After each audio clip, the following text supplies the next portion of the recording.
Indeed, our international order has been so successful that we take it as a given that great powers no longer fight world war. That the end of the Cold War lifted the shadow of nuclear Armageddon. That the battlefields of Europe have been replaced by peaceful union. That China and India remain on a path of remarkable growth. I say all this not to whitewash the challenges we face or to suggest complacency. Rather, I believe that we need to acknowledge these achievements in order to summon the confidence to carry this progress forward and to make sure that we do not abandon those very things that have delivered this progress. In order to move forward, though, we do have to acknowledge that the existing path to global integration requires a course correction.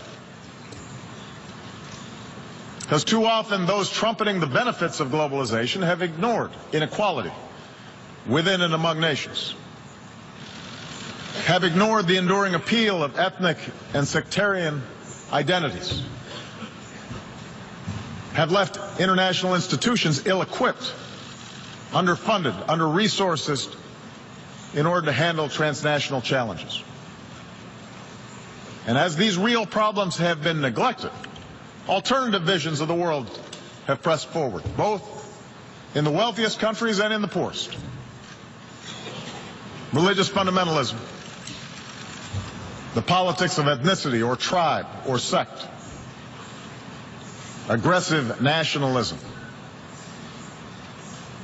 a crude populism, sometimes from the far left, but more often from the far right, which seeks to restore what they believe was a better, simpler age free of outside contamination. We cannot dismiss these visions. They are powerful.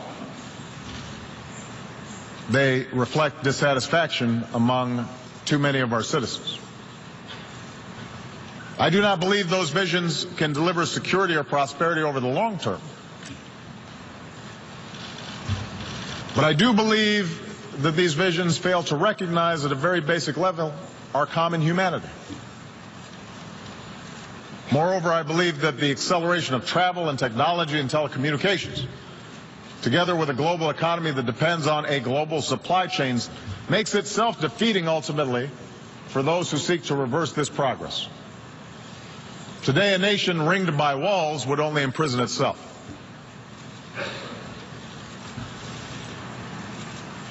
So the answer cannot be a simple rejection of global integration. Instead, we must work together to make sure the benefits of such integration are broadly shared, and that the disruptions, economic, political, and cultural, that are caused by integration are squarely addressed. But we have to put our money where our mouths are. And we can only realize the promise of this institution's founding to replace the ravages of war with cooperation if powerful nations, like my own, accept constraints.